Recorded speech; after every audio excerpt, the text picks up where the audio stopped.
நீங்கள் தவறவிட்ட எபிசோடுகளை இப்பொழுதே காணுங்கள் உங்கள் Tandivan.com மற்றும் Tandivan யூடியூப் சேனலில்.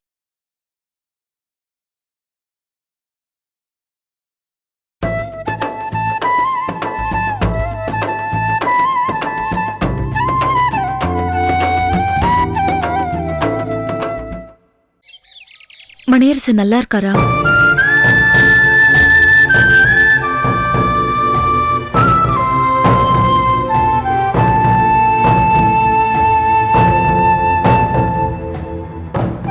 நீ இன்னும் மணியரச மறக்கலையா?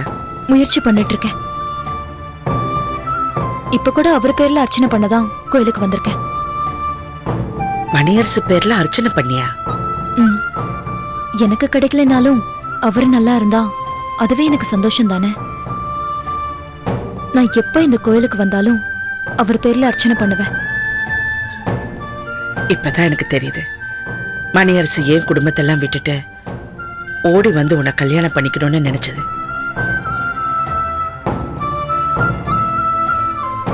கூட்ட கலைக்கிற மாதிரி உங்க 2 பேரையும் பிரிச்சு வச்ச பாவம் தான் என்னமோ என்ன சுத்தி சுத்தி பிரச்சனைகளா வந்துகிட்டு இருக்கு. உன்ன மாதிரி ஒரு நல்ல பொண்ணோட பாவத்தை சம்பாரிச்சிட்டேன். அப்படிலாம் சொல்லாதீங்க. சந்தர்ப்ப சூழ்நிலை அப்படி அமைஞ்சதுக்கு நீங்க என்ன பண்ணுவீங்க? என் தம்பிய உன்கிட்ட இருந்து பிரிச்சுட்டு போய் கல்யாணம் பண்ணி வச்சேன். ஆனா நீ இன்னும் கல்யாணம் பண்ணாம இருக்க. உனக்கு கூடிய சீக்கிரம் கல்யாணம் நடக்கும். உங்க வீட்டுல மாப்பிள்ளை பாக்குறாங்களா? பாக்குறாங்கதான். ஆனா எனக்கு தான் கல்யாணம் பண்ணிக்க இஷ்டம் இல்ல. ஏன் அப்படி சொல்ற? பொண்ணு பார்க்க வரவங்க நான் ஓடி போய் கல்யாணம் பண்ணிக்க பார்த்தேன்னு தெரிஞ்சதும் கேவலமா பேசிட்டு போயிடுறாங்க. எங்க வீட்டுல கூட 2 இடத்துல மாப்பிள்ளை பார்த்தாங்க.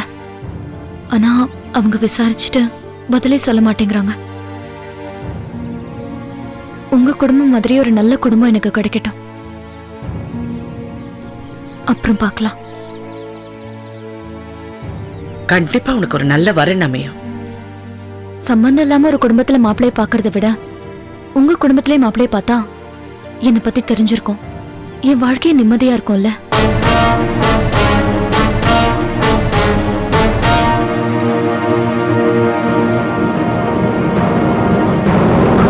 அன்னைக்கு நீங்க கூட உங்க குழந்தைனார கூட்டிட்டு வந்து எங்க வீட்டுல பேசுனீங்களே, ஞாபகம் இருக்கா? ஆமா. அவர் பேர் என்ன? ரத்னவேலு. வேற யாரோ ஒரு மனுஷனை கல்யாணம் பண்ணிக்கிட்டு அவருக்கு சந்தேகம்னு வரும்போதெல்லாம் அவருக்கு நான் விளக்கம் சொல்லிக்கிட்டேன். உணர்ச்சியோட நான் அவர் கூட வாழ்ந்து குடும்பம் நடத்துறதை விட உங்க குழந்தைனார் ரத்னவேலை கல்யாணம் பண்ணிக்கிட்டேன்னா என் வாழ்க்கை சந்தோஷமா இருக்கும்ல.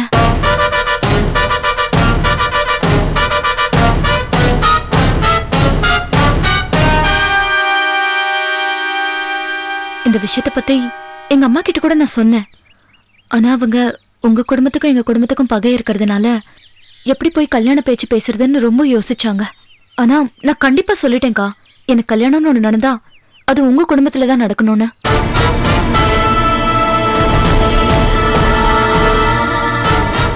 என்னக்கா நான் சொன்னது சரிதானே? எப்படி அது ரத்னவேல? இது எப்படி நடக்குமா? ஏன் நடக்காது? எங்க வீட்ல இருந்து வந்து மாப்பிள்ளை கேட்டா நீங்க வேண்டான்னு சொல்ல போறீங்க? இல்ல, அதுக்கு இல்ல. 2 குடும்பத்துக்குள்ள இவ்வளவு பகை இருக்கு. இதெல்லாம் எப்படி நினைச்சு கூட பார்க்க முடியும்? நீங்க நினைச்சா சரியா வரும்க்கா. என் வாழ்க்கை நல்லா இருக்கணும்னு உங்களை விட வேற யாரு நினைக்க முடியும்? நீங்க மனசு வச்சா இந்த கல்யாணம் நடக்கும்க்கா. உங்களை மாதிரி நல்லவங்க இருக்கிற இடத்துல தான் நான் வாழணும்னு ஆசைப்படுறேன். நீங்க பிறந்த வீட்டுக்கு தான் என்னால மருமகளா வர முடியல. உங்களோட புகுந்த வீட்டுக்காத மருமகளா வரணும் தான் நான் ஆசைப்படுறேன்க்கா. நீங்க நினைச்சா என்னால கண்டிப்பா ஆக முடியும்க்கா. இதுல நான் சொல்றதுக்கு என்னமா இருக்கு? இந்த கல்யாணத்துக்கு முதல்ல ரத்னவேலு சம்மதிக்கணும், அப்புறம் இந்த வீட்டுல இருக்கிற எல்லாருமே சம்மதிக்கணும். நீங்க நினைச்சா கண்டிப்பா எல்லாரும் சம்மதிப்பாங்க. இதுல நான் எப்படி? நான் எப்பவுமே நிம்மதியா நல்லா வாழணும்னு நீங்க நினைக்க மாட்டீங்களா? நான் சந்தோஷமா வாழணும்னு நீங்க ஆசைப்படுறீங்கல்ல? என்னக்கா யோசிக்கிறீங்க?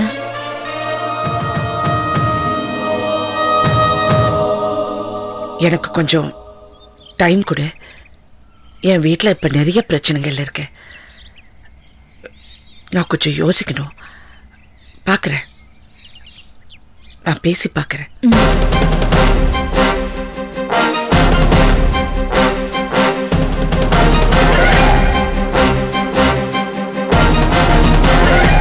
நீ நின்ன இடத்துல இப்போ நான் நிக்கிறேன். நீ இருக்கிற இடத்துக்கு நானும் வருவேன். அப்போ உனக்கு வட்டியும் முதலுமா சேர்த்து தரேன்.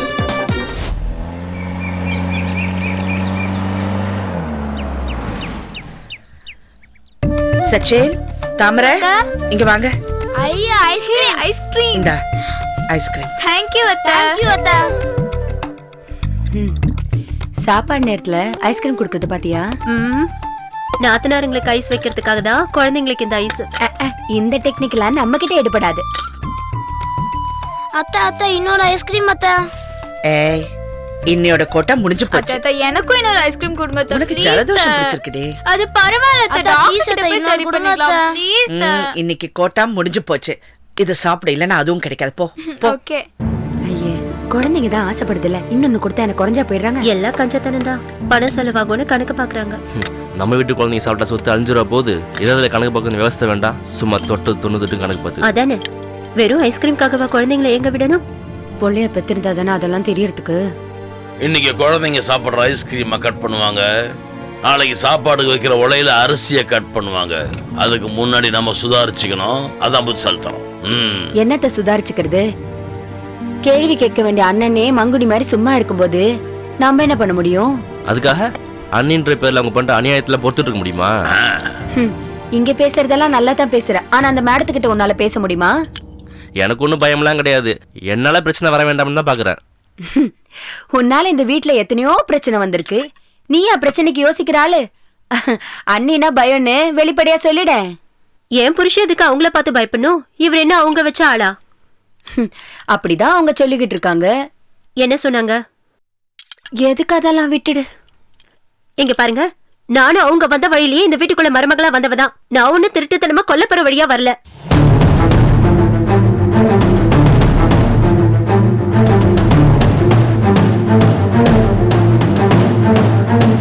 எனக்கு அவங்க என்ன பத்தி என்ன சொன்னாங்கன்னு தெரிஞ்சாகணும். எதையும் மறைக்காம சொல்லுங்க. அட இருமா, யோசிச்சு சொல்ல வேணாம். இல்ல கலவாணி, என்ன சொல்றீங்க? ஒண்ணு இல்ல, உங்ககிட்ட விஷயத்த சொல்லலாமா வேணாமான்னு கலவாணி. சும்மா வளராதீங்க, நானே சொல்லிடுறேன். என் முன்னாடி சொல்லணும்னு முடிவு பண்ணிட்டா அப்படியே கக்குவா. நீ கேட்டுக்கோங்க. நேத்து அம்மா படத்துக்கு பூ போடும்போது நான் அண்ணி ஒண்ணு கேட்டேன். என்ன கேட்டீங்க? அண்ணி, ஹோட்டல் நிர்வாகத்தை நீங்க பாத்துக்கிறீங்களே, உங்கள மாதிரியே பள்ளி அறையும் ஒரு மருமக தானே, வீட்டு நிர்வாகத்தை அவ பாத்துக்கிட்டோன்னு குத்துச்சாவி அவகிட்ட கொடுத்தா என்னன்னு கேட்டேன். அதுக்கு அவங்க என்ன சொன்னாங்க தெரியுமா? என்ன சொன்னாங்க? மொட்டைச்சிரிக்கா வந்தவளுக்கு கொத்துச்சாவி என்னத்துக்குன்னு கேக்குறாங்க. அப்படியா சொன்னாங்க? களவாணி, நீ விட்டுருக்க மாட்டிய? எப்படி இவங்க இப்பெல்லாம் பேசுறான்னு எடுத்து கேட்டிருப்பிய? கேட்டேனே. ஏன் அண்ணி, கட்டி கொடுத்த வீட்டுல இருந்து சொத்து சுகத்தோட போறதுக்கெல்லாம் யோகம் வேணும், அந்த யோகம் உங்களுக்கு இருக்கு, பள்ளியறைக்கு அது இல்லன்னு இப்படி பேசுறீங்களே, இது உங்களுக்கே நல்லா இருக்கான்னு கேட்டேன். அதுக்கு அட்டை தரித்திரம் பிடிச்சவளுக்கு வீட்டு நிர்வாகம் கொடுத்தா குடும்பம் விலகுமான்னு சொன்னாங்க. அட்டை தரித்திரம் சொல்லிட்டாங்களா?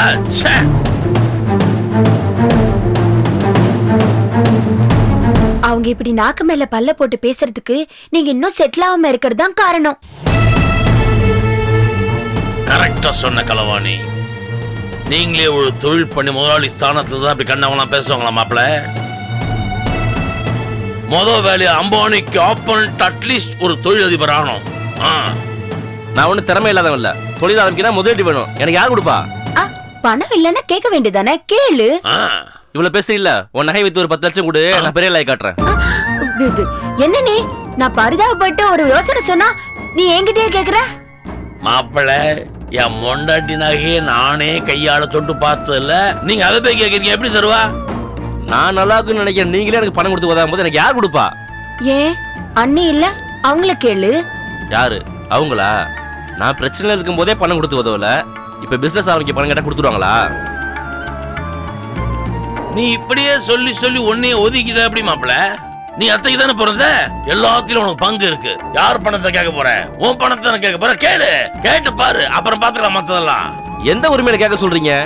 அவங்க கிட்ட பணம் கேட்க எனக்கு என்ன உரிமை இருக்கு? சும்மா இருங்க. ஏன் உரிமை இல்ல? செல்லம்மா பவனுக்காக நாமளும் தானே பாடுபட்டிருக்கோம். அந்த ஹோட்டலுக்காக நம்ம உழைச்ச உழைப்புக்கு நமக்கு சேர வேண்டிய பங்கு இருக்குல்ல, அதை கேட்போம். கேட்டா கொடுத்துருவாங்களா? கொடுக்க மாட்டாங்களா என்ன? நான் கேக்குறேன், அவங்க எப்படி கொடுக்க மாட்டேன்னு சொல்றாங்கன்னு பாக்குறேன்.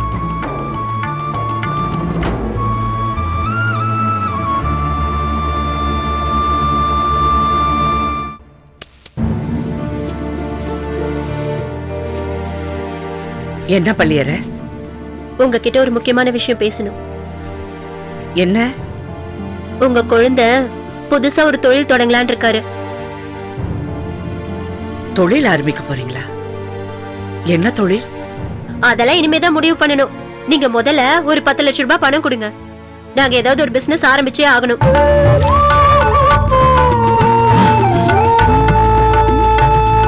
அவன் பிசினஸ் ஆரம்பிக்க போறானா?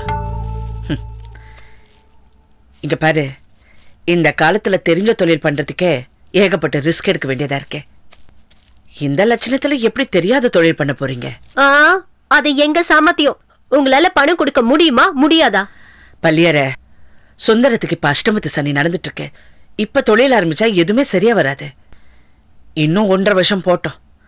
அது வரைக்கும் ஹோட்டலுக்கு வர சொல்லு. இங்க பாருங்க, உங்களுக்கு எடுபடி வேலை பார்த்தலாம் என் புருஷனால கேவலப்பட முடியாது. உங்களால பணத்தை கொடுக்க முடியுமா முடியாதா அதை மட்டும் சொல்லுங்க. இப்பத்திக்கு கொடுக்க முடியாது. அப்போ எங்களுக்கு சேர வேண்டிய பங்கு பிரிச்சு கொடுத்துருங்க.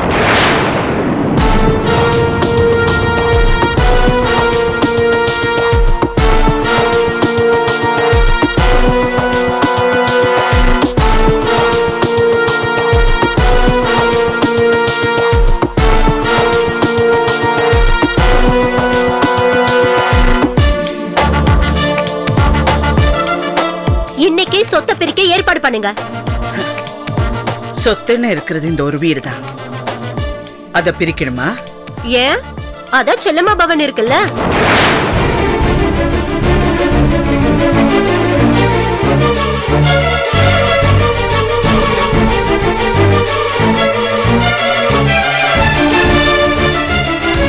செல்லம்மா பவனை பிரிச்சு கொடுக்கணுமா? அதுல உனக்கு என்ன உரிமை இருக்கு? அந்த ஹோட்டலுக்காக நீங்க மட்டும் பாடுபடல, நாங்க எல்லாரும் தான் உழைச்சு கொட்டிருக்கோம். நாங்க உழைச்ச உழைப்புக்கு எங்களுக்கும் பங்கு இருக்குல்ல, அதை கொடுங்க. என்னங்க இவ பேசுறது பாத்தீங்களா? கரெக்டா தானே கேக்குறா? செல்லம்மா பவனுக்காக நம்ம குடும்பத்துல எல்லாரும் உழைச்சிருக்காங்க. என் தம்பி சுந்தரம் ஹோட்டல்ல எச்சல்ல மொத கொண்டு எடுத்திருக்கான். அப்படி இருக்கும்போது அவனுக்கு அதுல ஒரு பங்கு இருக்கு. அவனுக்கு மட்டும் இல்ல, எங்களுக்கும் ஒரு பங்கு இருக்கு, அழகம்மாக்கும் ஒரு பங்கு இருக்கு. நாங்களும் தான் பாடுபட்டு இருக்கோம்.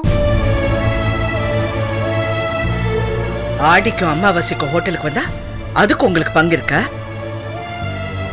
அப்போ எங்களுக்குல பங்கே இல்லைன்னு சொல்றீங்களா? செல்லம்மா பவன் என் அப்பா பேர்ல இருக்கிற ஸ்தாபனம். அதுல எனக்கு உரிமை வந்ததுக்கு அப்புறம் தானே எல்லாருக்குமே வரும்.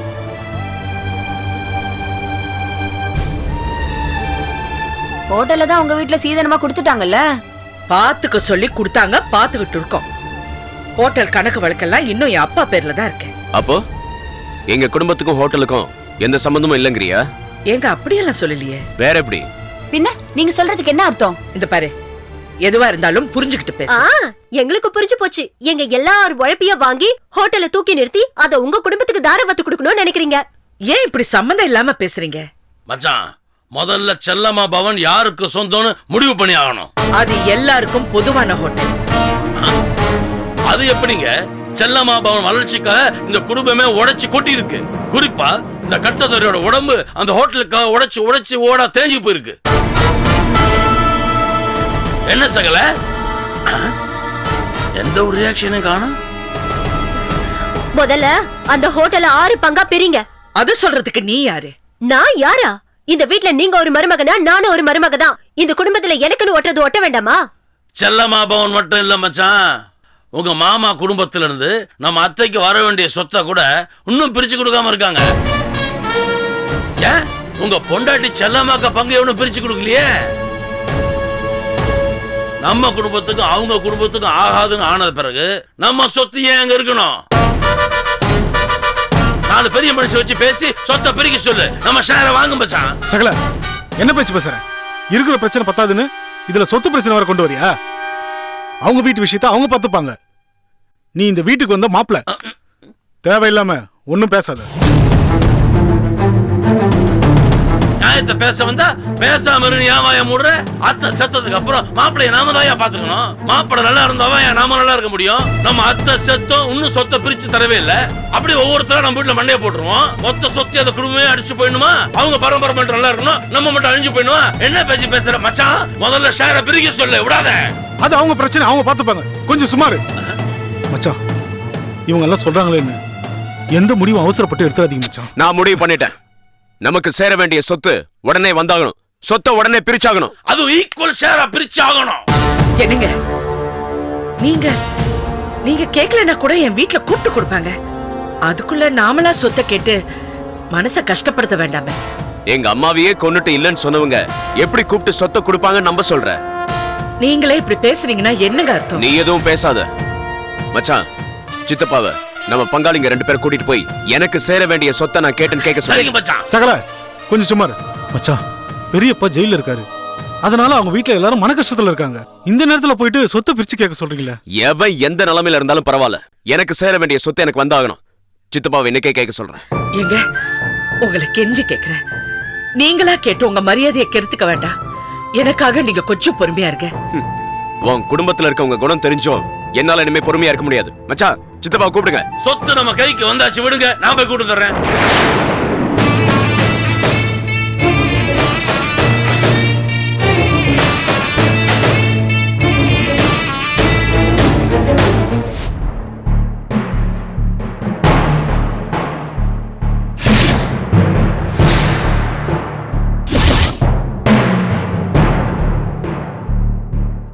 பேச வந்துட்டு தயங்கிட்டே உட்கார்ந்தா இப்படி? சொல்லுங்க மாமா. அப்பா, எங்களை நீங்க தப்பா நினைக்க கூடாது. வடமலை சொல்ல சொன்னதே சொல்றோம். சொல்லுங்க. பேசணும்னு கூட வந்தீங்க, சும்மா குத்த வச்சுக்கிட்டு இருக்கீங்க.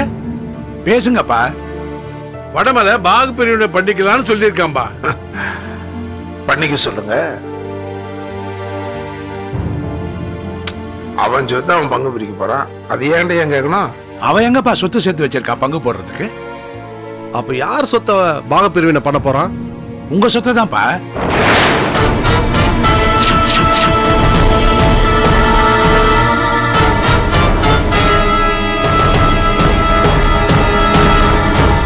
இப்படி சும்மா உட்கார்ந்து இருந்தா எப்படி? விஷயத்தை சொல்லுங்க. உங்க குடும்பத்திலிருந்து தாழையம்மாவுக்கு கொடுக்க வேண்டிய பாகமும் செல்லம்மாவுக்கு கொடுக்க வேண்டிய பாகமும் பிரிச்சு கொடுக்காம இருக்காமே.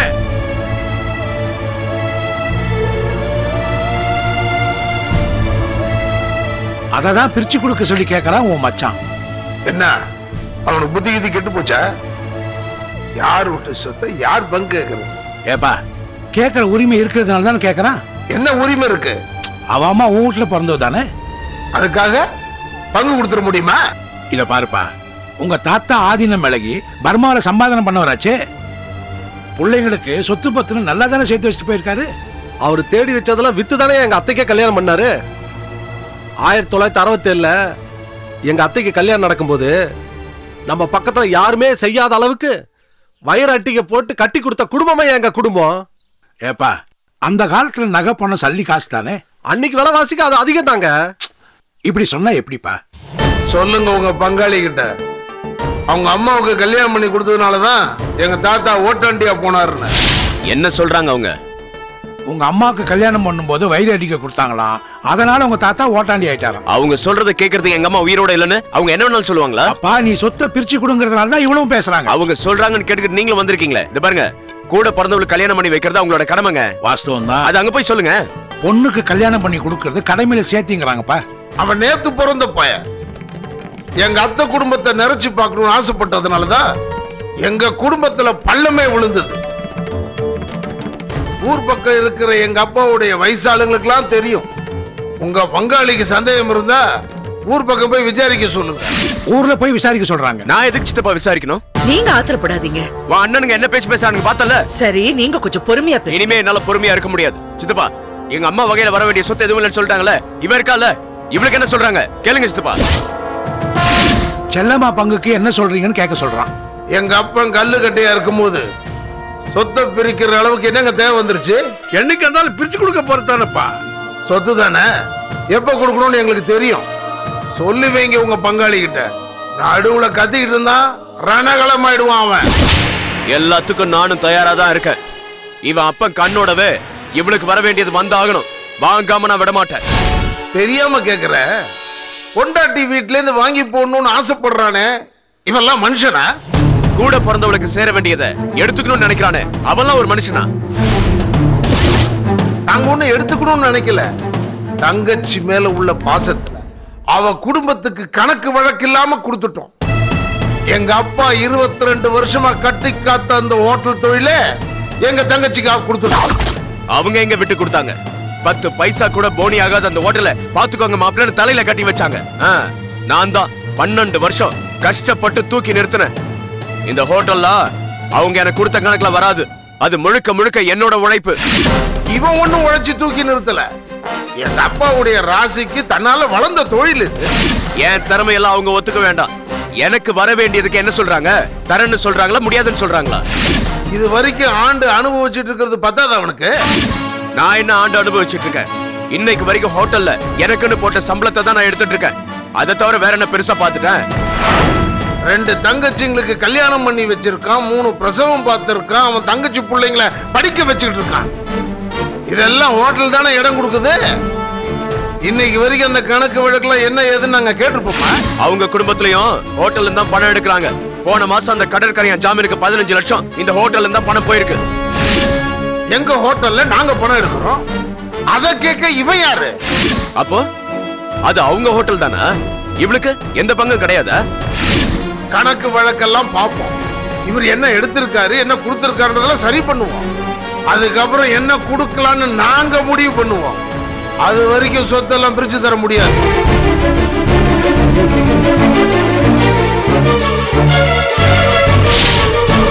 எனக்கு வர வேண்டியதை முடிவு பண்ண அவங்க யாருங்க? போனா போதும் என்ன பிச்சையா போடுறாங்க. நான் கோர்ட்ல கேஸ் போடுறேன், எனக்கு வர வேண்டியதை நான் வாங்கிக்கிறேன். எனக்கு கோர்ட்டு கேஸ்னு போட்டு அசிங்கப்படுத்தாதீங்க. இந்த நிலைமைக்கு உங்க அண்ணனுங்க கொண்டு வந்துட்டானுங்களே. நான் அண்ணன் கிட்ட பேசுறேன். இனி நீ பேசி என்ன ஆக போகுது? நான் சொன்னா அவர் கேட்பாரு. நான் பேசுறேன். நீங்க ஆத்திரப்படாம கொஞ்சம் பொறுமையா இருக்க. சரி, உன் ஆசையை நான் எதுக்கு எடுக்கணும்? ஆனா இப்போ போய் பேசு. இந்த பிரச்சனைக்கு எனக்கு இன்னைக்கே முடிவு தெரிஞ்சாகணும். சரிங்க, நான் பேசுறேங்க.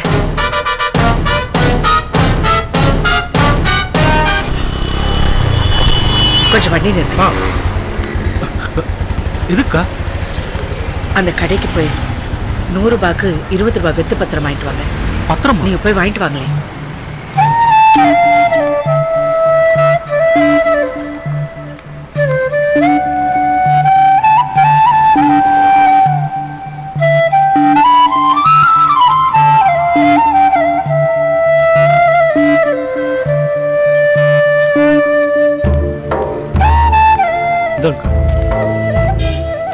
எதுக்கா பத்திரம்?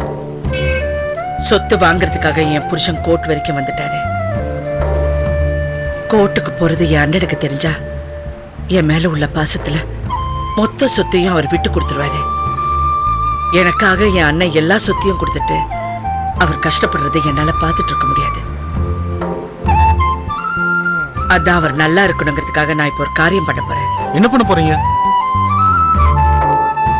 உரிமையோட சொத்தை கேட்கிற மாதிரி சண்டை போட்டு கடைசியில சொத்தே வேண்டான்னு வெத்து பத்திரத்துல கையெழுத்து போட்டு கொடுக்க போறேன். சொத்து வேணாம்னு சொல்றீங்க, அது சரி. ஆனா எதுக்கு வெத்து பத்திரத்துல கையெழுத்து போடுறீங்க? வேணாக்கா. இந்த வெத்து பத்திரத்தை வச்சுக்கிட்டு என் அண்ணன் தம்பி என்னை ஏமாத்த மாட்டாங்க. நீங்க வண்டி எடுங்க. எனக்கு என்னமோ நல்லதா படல. ஒன்னும் ஆகாது, வாங்க போலாம்.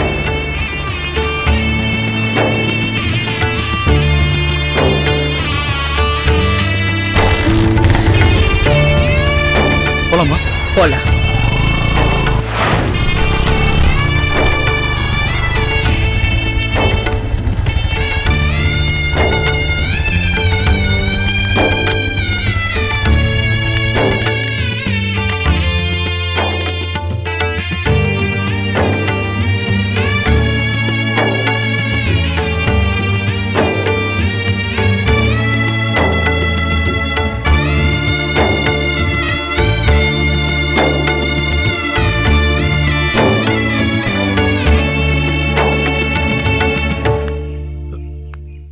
என்னக்கா? இது வரைக்கும் என் அண்ணனை எதிர்த்து நான் பேசினதே கிடையாது. ஆனா இன்னைக்கு எப்படி பேச போறேன்னு எனக்கு தெரியல. எனக்கு ஏண்டா வந்தோன்னு இருக்கு. இப்போ ஒண்ணு கெட்டு போயிடல, வாங்க திரும்பி போயிடலாம். இல்ல, என்னைக்கு அண்ணன் தம்பி கிட்ட இருந்து சொத்தை பிடிங்க அவங்கள நடுத்தெருவுக்கு கொண்டு வரணும்னு என் புருஷன் நினைச்சிட்டாரோ, அதுக்கப்புறம் அவங்கள காப்பாத்துறதுக்கு எனக்கு வேற வழியே தெரியல. போய் அண்ணனை கூட்டிட்டு வாங்க. வீட்டுக்கு வெளியே வச்சு பேசணுமா? சந்தோஷத்தை கொடுக்கற விஷயம்னா உள்ள போய் பேசலாம். சண்டை போட போறேன், போய் கூப்பிடுங்க.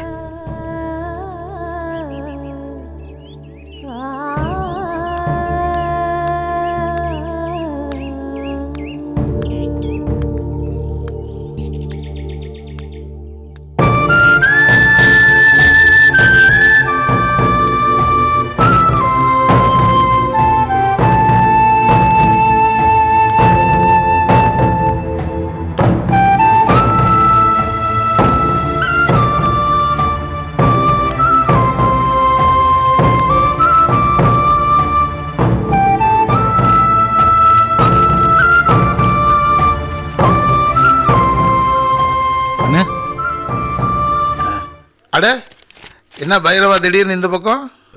அக்கா வந்திருக்காங்க. செல்லம்மாவா? ஆமாண்ணே. என்னப்பா முதல்ல சொல்ல.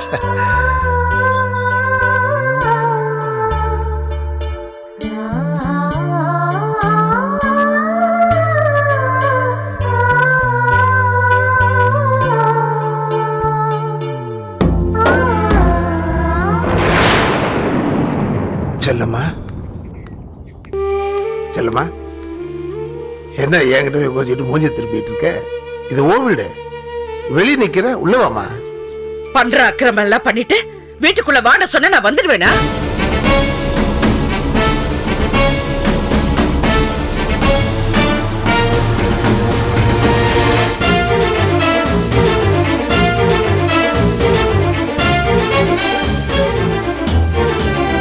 சொத்தை பிரிச்சு குடின்னு கேட்டு வந்தவங்க கிட்ட பிரிக்க முடியாதுன்னு சொன்னீங்களாமே, நீங்க எப்படி அப்படி சொல்லலாம்? செல்லுமா, அப்பா உயிரோடு இருக்கும்போது சொத்தை பிரிச்சு கொடுத்தா நமக்குள்ள ஏதோ பிரிவினை இருக்குன்னு அவர் மனசு வேதனைப்படாதா?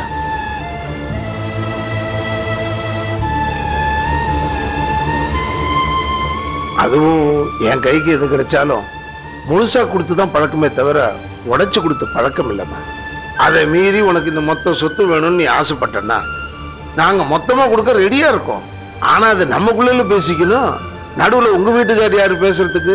அவரை நான் கொடுத்து வச்சிருக்காரு. என்ன அங்க கொடுத்து வச்சிருக்கீங்கல்ல, என்ன அவருக்கு கட்டி வச்சிருக்கீங்களே, அதுக்கப்புறம் அவர் கேட்டா என்ன, நான் கேட்டா என்ன? உங்களுக்கு கொடுக்க மனசு இல்ல, அது மறைக்க நீங்க நொண்டி சாக்கு சொல்லிட்டு இருக்கீங்க. ஆமா செல்லம்மா, உனக்கு கொடுக்க எங்களுக்கு சுத்தமா இஷ்டம் இல்ல. இப்ப என்னன்ற? ஆவுனா முத்தழகி முத்தழகி நீங்க தொண்டை வசதி என்ன திட்டுங்க. அவளுக்கு தான் பேச தெரியும், அவ பேசிட்டே போறா. என்ன பார்த்துட்டு சும்மா இருக்க சொல்றீங்களா? இங்க பாருங்க, இது எனக்கும் என் அண்ணனுக்கு நடக்கிற பிரச்சனை. இதுல நீங்க எதுவும் பேசாதீங்க. ஏன் நான் தலையிடாம வேற எவ தலையிடுவா? நான் உங்க அண்ணன் பொண்டாட்டி. இந்த ஊரறிய உலகறிய தாலி கட்டி தான் இந்த வீட்டுக்கு வந்திருக்கேன். நான் ஒண்ணு உங்க அண்ணனுக்கு பப்பாட்டி கிடையாது. ஏன் நான் பேசினா உன் காரியம் கெட்டுருமேன்னு பாக்குறியா? அதான் கணக்கு வழக்கு பார்த்து ஏதாவது தரணும்னு சொல்லிருக்கோம்ல, அதுக்குள்ள ஏன் இப்படி சொத்து சொத்துன்னு ஆளா பறக்கிற?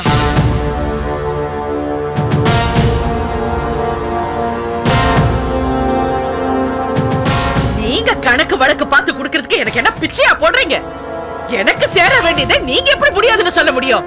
அப்ப நான் என் அப்பாவுக்கு பொண்ணு இல்லையா, இல்ல இந்த வீட்லயே பிறக்கலையா? யாருமா அப்படி சொன்னது? அதான் இன்னைக்கு சொல்லாம சொல்லி காட்டிட்டீங்களே. நீங்க எல்லாரும் என் அப்பாவை பாத்துக்கிட்டதை விட நான் தான் என் அப்பாவை நல்லா பாத்துக்கிட்டேன். அதனாலதான் 4 பிள்ளைங்களை பெற்றிருந்தாலும் ஏதாவது ஒரு பிரச்சனைனா அவர் நினைப்பெல்லாம் ஏன் மேலதான் இருக்கும். அதனாலதான் நீங்க உடம்பு சரியில்லைங்கிறப்ப 1க்கு 3 மகங்க இருந்தாலும் 1க்கு 2 மருமக இருந்தாலும் அவர் எனக்கு தான் போன் பண்ணாரு. என் வீடு வரைக்கும் வந்து தங்கினாரு. அப்ப அவர் விழுந்து படுத்தா முகம் சுளிக்காம பாத்துக்க நான் வேணும். ஆனா அவர் சம்பாதிச்சதெல்லாம் நீங்க அனுபவிப்பீங்க இல்ல? ஏன் செல்லம்மா இப்படி வித்தியாசமா பேசுற? நான் இது வரைக்கும் வித்தியாசமா பேசினதே இல்ல.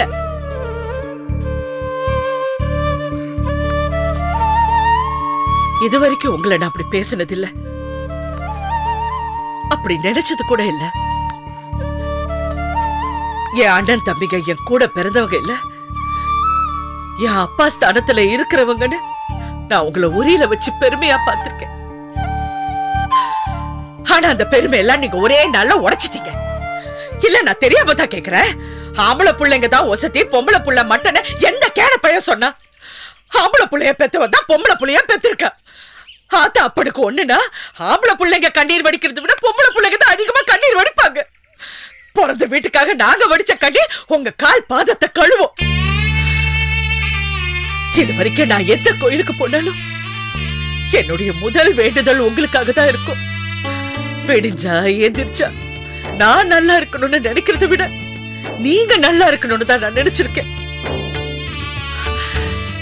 உங்களோட கூட பிறந்தது என்ன 4-5 பொம்பளை பிள்ளைங்களா? ஒண்ணு கொடுத்தா ஒண்ணு கோச்சிக்கோன்னு நினைக்கிறதுக்கு கருவேப்பிள்ளை கொத்த மாதிரி நான் ஒருத்தி தான் உங்க கூட பிறந்திருக்கேன். அப்படி இருந்து எனக்கு கொடுக்கறதுக்கு இவ்வளவு கணக்கு பாக்குறீங்களா? நாங்க அப்படி எல்லாம் கணக்கு பாத்திருந்தா நீ 100 பவுன் நகையை போட்டுக்கிட்டு உன் புருஷன் வீட்டுக்கு வாக்கப்பட்டு போயிருக்க முடியாது. எனக்கு 100 பவுன் நகை போட்டு அனுப்பி வச்சது அந்த காலம். நாங்க இப்ப 100 பவுன் நகை போட்டு இவளை இந்த வீட்டுக்கு அனுப்பி வச்சிருக்கோம். கல்யாணம் முடிஞ்ச கையோட செல்லம்மா பவனை தூக்கிட்டு போனியே, அதுக்கு உன்னால பதில் சொல்ல முடியுமா? நான் ஒண்ணு செல்லம்மா பவனை தூக்கிட்டு போலமா. கன்ஸ்ட்ரக்ஷன் பிசினஸ் பாக்குறேன்னா அண்ணன் ஒரு பக்கம் பிச்சுக்கிட்டு போயிட்டாரு, கண்டெய்னர் பிசினஸ் பாக்குறேன்னு இவர் இன்னொரு பக்கம் பிச்சுக்கிட்டு போயிட்டாரு. யாருமே பாத்துக்காம நாதியே இல்லாத அந்த செல்லம்மா பவனை பாத்துக்க சொல்லி அப்பதான் எங்களை கூட்டிட்டு போனாரு. அதுவும் என்ன எங்களுக்கு சொந்தமாவா கொடுத்தாரு? இல்லையே, கணக்கு வழக்குல இருந்து லைசன்ஸ்ல இருந்து இன்னும் என் அப்பா பேர்ல தான் இருக்கு. நானும் என் புருஷனும் மாச சம்பளத்துக்காக அங்க வேலை பார்த்துக்கிட்டு இருக்கோம். எனக்கும் செல்லம்மா பவனுக்கு இருக்கிற உரிமை ஒரு வேலைக்காரனுக்கும் ஸ்தாபனத்துக்கு இருக்கிற உரிமை தாமா. முதல்ல அத புரிஞ்சுக்கீங்க. வேலைக்காரங்களா இருக்கும்னு சொல்ற? 12 வருஷமா யார் அந்த பக்கம் எட்டி பார்த்தது? யார் வந்து கணக்கு பார்த்தது? எல்லாத்தையும் நீ தானே பாத்துக்கிட்ட. உன் வீட்டு தேவைக்கெல்லாம் அங்கிருந்து தானே பணம் போயிட்டு இருக்கு. என் வீட்டுக்கு நான் பணம் எடுத்தா என் கணக்குல நான் செலவு எழுதி வச்சிருக்கேன். இப்படி எல்லாம் கேள்வி கேட்பீங்கன்னு ஆண்டவன் எச்சரிக்கையா இருன்னு அந்த அறிவை எனக்கு முன்னாடியே கொடுத்துட்டாரு. என்ன கை நீட்டு குறை சொல்ற யோகிதை நான் இது வரைக்கும் யாருக்குமே கொடுத்ததில்ல, கொடுக்கவும் மாட்டேன். அதே மாதிரிதான் எங்களை குறை சொல்ற யோகிதை உனக்கு யாரும் கொடுத்துடல. உனக்கு செய்ய வேண்டியதெல்லாம் கணக்கு பார்க்காம இந்த வீட்ல இருந்து செஞ்சு முடிச்சாச்சு. என்ன பெருசா செஞ்சிட்டீங்க? எல்லா பொண்ணுங்களை கல்யாணம் பண்ணி கொடுக்கற மாதிரி தான் என்னையும் கல்யாணம் பண்ணி கொடுத்தீங்க. முறைக்கு செய்ய வேண்டிய சீர்சனம் எல்லாம் எனக்கு செஞ்சு கொடுத்தீங்க. அதை விட எனக்கு என்ன செஞ்சு கொடுத்தீங்க? அப்படி என்ன எடுத்துட்டு போயிட்டேன்? கல்யாணம் முடிஞ்ச உடனே எல்லாம் முடிஞ்சு போச்சு. இன்னும் ஏன் பிறந்த வீட்டுல இருந்து வாங்கி திங்கணும்னு நினைக்கிற? நான் ஒண்ணு உங்களுக்கு சேர வேண்டியது கேட்கல, எனக்கு சேர வேண்டியது கேட்கிறேன். எல்லாத்தையும் தூக்கி உனக்கே கொடுத்துட்டா எங்களுக்கு புள்ள குட்டி இல்ல, அதுங்களுக்கு நாங்க நல்லது பண்ணி பார்க்க வேண்டாம்? உங்க பிள்ளைங்களை காப்பாத்த ஏன் சொத்து கொடுக்கணுங்கிற அவசியம் இல்ல.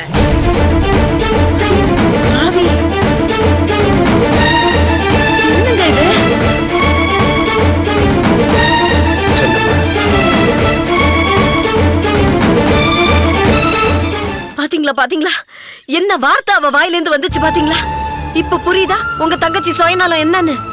சுயநலம் உங்களுக்கு இருக்கும் போது எனக்கு இருக்க கூடாதா? அதுக்காக எங்க குழந்தைகளை யாரோ எவரோன்னு பேசலாமா? நீங்க மட்டும் என்ன வேற யாரோ மாதிரி கேக்குறீங்கல்ல, பேசுறீங்கல்ல.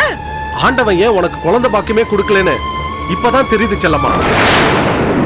ஓ கெட்ட எண்ணத்துக்கு தான் ஓ வயிறு விளங்காம போயிருச்சு.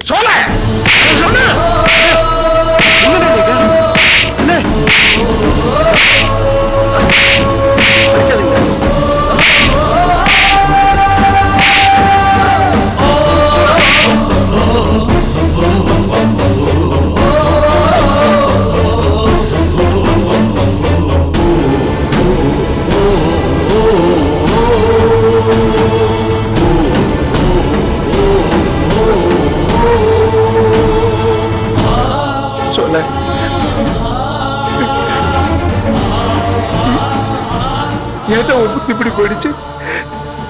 அது யாரு? நம்ம கூட போறத விட அதுக்கு ஒரு வழிதான் நமக்கு இல்லையாடா? நீங்க ஒண்ணு எனக்கு வக்காலத்து வாங்க வேண்டான்னு. இல்லடா, என் வயிறு என்னைக்கு விலகுதோ அன்னைக்கு விலகட்டும்.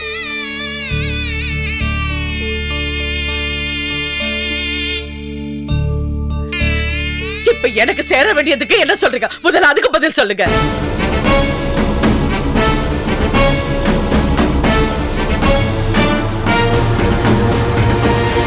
அவர் என்ன சொல்றது? நான் சொல்றேன், என்னைக்கு உன் புருஷனுக்காக எங்களை எதிர்த்து நின்னியோ சொத்துல ஒரு பைசா தர மாட்டோம். அத நீ சொல்லாத. உனக்கு முன்னாடி பிறந்த ஒருத்தர் இருக்காரு, அவர் சொல்லட்டும். இல்ல நம்மள பெத்தவர் இருக்காரு, அவர் சொல்லட்டும். 12 வருஷத்துக்கு முன்னாடி ஒருத்தனை கழுத்து நீட்டி இந்த வீட்டை விட்டு பிரிஞ்சு போயிட்டேன். ஆனா நாங்க எப்பயுமே சேர்ந்து தான் இருப்போம், பிரிய மாட்டோம். நான் சொல்றதுதான் எங்க அண்ணா சொல்வாரு, எங்க அண்ணா சொல்றதுதான் எங்க அப்பாவும் சொல்லுவாரு. இந்த வீட்ல இருந்து ஒரு குண்டூசி கூட உன்னால எடுத்துட்டு போக முடியாது. என்ன செய்வ செய் பார்க்கலாம்.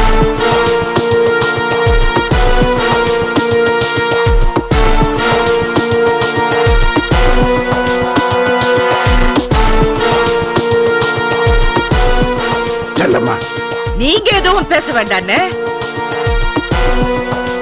எப்போ உங்க தம்பிய பேச விட்டு நீங்க பேசாம இருந்தீங்களோ அப்பவே உங்க எண்ணம் என்னன்னு தெரிஞ்சு போச்சு. இல்லம்மா, நானு பேசாதீங்க. உங்க பசுப்பு வார்த்தைக்கு நான் ஏமாந்ததெல்லாம் போதும். இனிமே நான் ஏமாற மாட்டேன். செல்லம்மா, நான் எதுவும் சொல்லலையே. நீங்க எதுவுமே பேச வேண்டாம். இன்ன வரைக்கும் பணம் காசுக்கு அப்பாற்பட்டு தான் நம்ம உறவுன்னு நான் நினைச்சுக்கிட்டு இருந்தேன். ஆனா இன்னைக்கு தான் புரிஞ்சுக்கிட்டேன், பணம் காசுக்கு அப்புறம் தான் நம்ம உறவுன்னு. ஏமாத்திட்டேன்.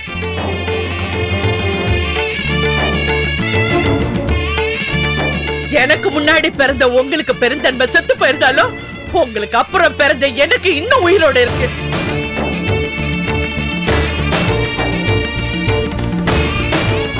எப்ப நான் கேட்டு நீங்க சொத்து கொடுக்கலையோ இனிமே எந்த காலத்துக்கும் எனக்கு அது வேண்டாம்.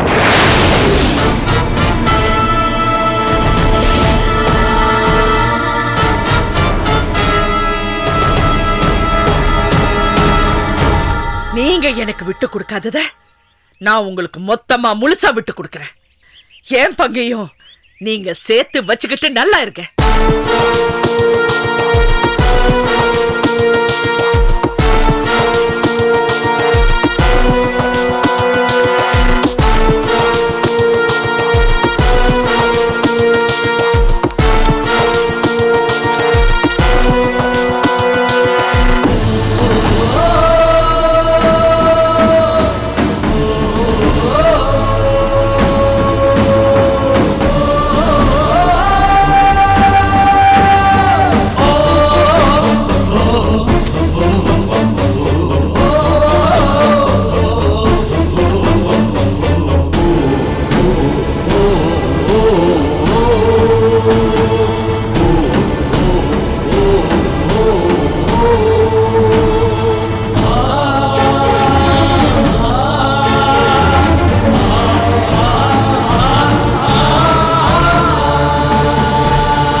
பத்திரத்துல கையெழுத்து போட்டிருக்கேன்.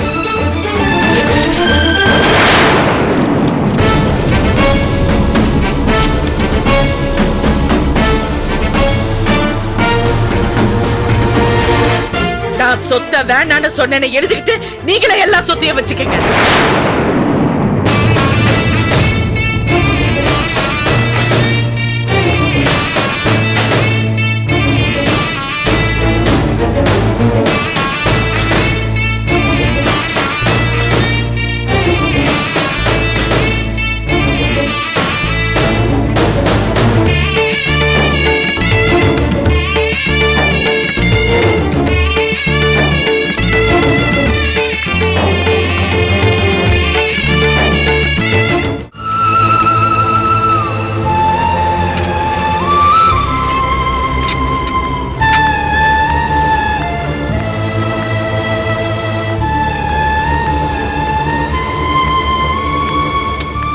என்ன சொன்னாங்க உங்க வீட்ல? நான் நினைச்ச மாதிரி அண்ணனுங்க இல்லைங்க. எனக்கு எதுவுமே விட்டு கொடுக்க முடியாதுன்னு சொல்லிட்டாங்க. என் அப்பாவோட சொத்துல எனக்கு பங்கு இல்லைன்னு சொல்லிட்டாங்க.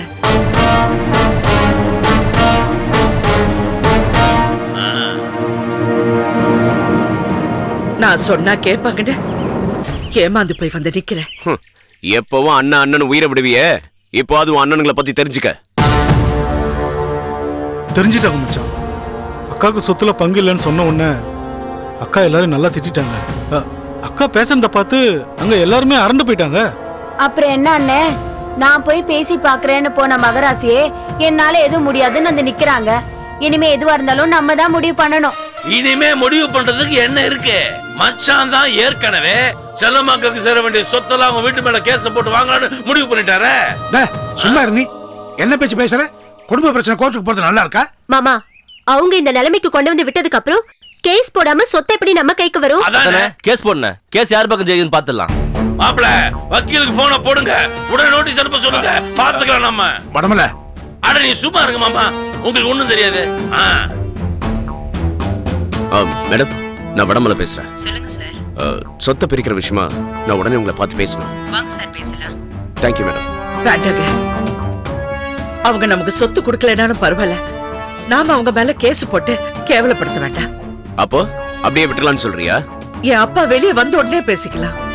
தயவு செஞ்சு நீங்க அவசரப்பட்டு கோர்ட்டு கேஸ்னு போயிடாதீங்க. நீங்க பேசுறது கொஞ்சம் கூட நல்லா இல்ல அண்ணி. நம்ம எதுவும் அனாவசியமா எதுக்கும் ஆசைப்படலையே, அக்கிரமா எதுவும் செய்யணும்னு நினைக்கலையே. நியாயமா நம்மளுக்கு சேர வேண்டியதுதான் கேக்குறோம். அது கூட கொடுக்க மனசு இல்லாம உங்க அண்ணனுங்க வரட்டு எழுப்பி இழுத்தா அதுக்கு நம்ம பேசி பிரயோஜனம் இல்ல, நம்ம வக்கீல் பேசுவாங்க. இல்ல கலைவாணி, என் வீட்டுல முறை இல்லாம தான் நடந்துகிட்டாங்க. அதை நான் இல்லைன்னு சொல்லல. ஆனா அதுக்காக நாமளும் முறை இல்லாம நடந்துகிட்டா அப்புறம் நமக்கு அவங்களுக்கு என்ன வித்தியாசம்? இங்க பாருங்க, பணம் காசுன்னு வந்ததும் உங்க வீட்டாளுங்க அவங்க குணத்தை காட்டிட்டாங்க. ரெண்டு வீட்டுக்கும் பெரிய மனுஷன் இவரு போய் பேசிய ஒண்ணு நடக்கல. கூட பிறந்த தங்கச்சி நீங்க போய் பேசிய ஒரு நியாயமும் கிடைக்கல. இதுக்கப்புறம் சட்டப்படி நடவடிக்கை எடுத்தாதான் இந்த பிரச்சனைக்கு ஒரு தீர்வு கிடைக்கும். ரெண்டு குடும்பத்துக்கும் இருக்கிற கௌரவத்தை மறந்துட்டு இப்படி எல்லாம் பேசுறீங்களே. நான் சொல்றது கொஞ்சம் கேளுங்க மாமா, நீங்களாவது சொல்லுங்க. பாருங்க சித்தப்பா, நீங்க எதுவும் பேசாதீங்க. சும்மாரா நீ வேற பேசாத கேசாதன்னு. இத பாரு வடமல்ல, அவங்க ஏற்கனவே கொதிச்சு போயிருக்காங்க. இந்த நேரம் நீ வக்கீல் நோட்டீஸ் அனுப்பிச்சின்னா தலையில ஏறி உட்காந்துப்பாங்க. நான் சொல்றத கொஞ்சம் கேள். கொஞ்ச நாளைக்கு இது ஆற போடுவோம். தேவையில்ல சித்தப்பா, அவ ஏதாவது சொல்றா, நீங்க பேசாதீங்க. நான் வக்கீல உடனே போய் பார்க்க. அவ்வளவுதான் மச்சான், நீங்க எடுத்திருக்கிற முடிவு சொந்த முடிவு கிடையாது. இருக்கிற எல்லாரும் உங்க மனசை குழப்பி அதனால எடுத்த முடிவு. கொஞ்சம் பொறுமையா இருங்க. இந்த பிரச்சனைய நமக்குள்ள பேசி தீர்த்துக்கலாமே. யோ சகல, கொஞ்சமா அறிவு இருக்கையா? என்னைய நம்மளுக்குள்ள பேசிக்கிறது? இனிமே மாப்பிள்ள சொல்றதான் கரெக்ட், வக்கீலோட சம்சயம் ஆகணும். நீ சுமாரியா தேவையில்லாம நடுவில் புது குட்டையை குழப்பிட்டு இருக்காத. மாப்பிள்ள, நீங்க வக்கீலோட அனுப்புறீங்க. களவாணி, நீங்க சாப்பாடு ரெடி பண்ணு. யோ மாமா, நீங்க வெளியே கோயிலுக்கு போகணும் சொன்னீங்க. கிளம்பு கிளம்பு கிளம்பு. ஆமா ஆமா, நான் கோயிலுக்கு போறேன், நீ கொட்டிக்கடா. போற வழியில பிஸ்கட் வாங்கிட்டு போங்க. சுகர் மயக்கம் போட்டு 10 ஊந்துற போறீங்க. நீங்க ரெண்டு பேர் போங்க, உள்ள போங்க சீக்கிரம். மாமா கேஸ் பக்கம் ஜெயிக்கணும். சூரகா விட்டு வாங்க. பாத்துருவோம் இன்னைக்கு நம்மளும் அந்த கொலகார குடும்பமான யார் பக்கம் வெற்றி பார்ப்போம். நிச்சயம் நமக்கு தான் வெற்றி. யார் விடுவா இந்த கட்டத்துல விட்டுருவாங்க.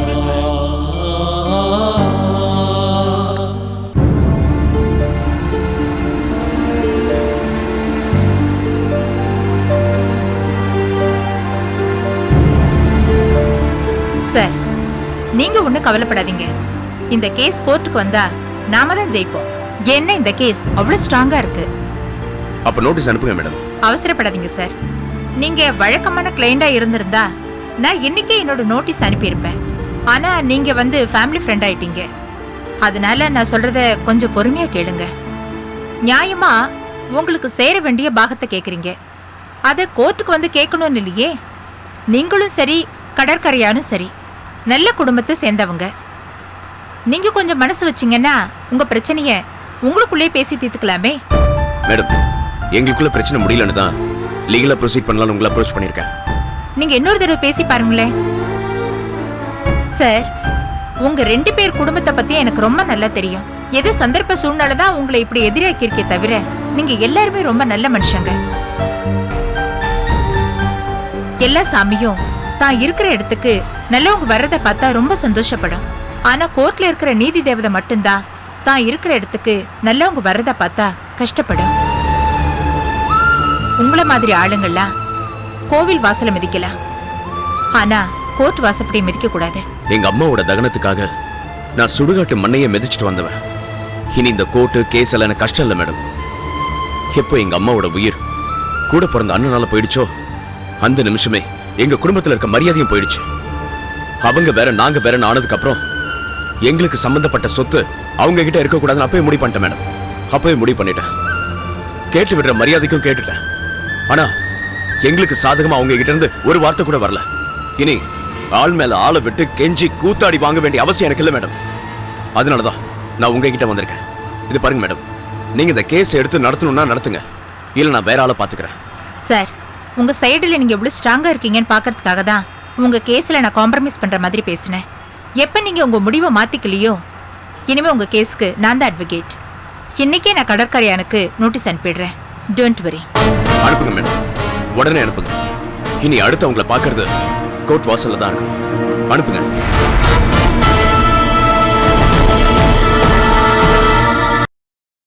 Catch us on TV, Tandivan.com, Facebook and YouTube.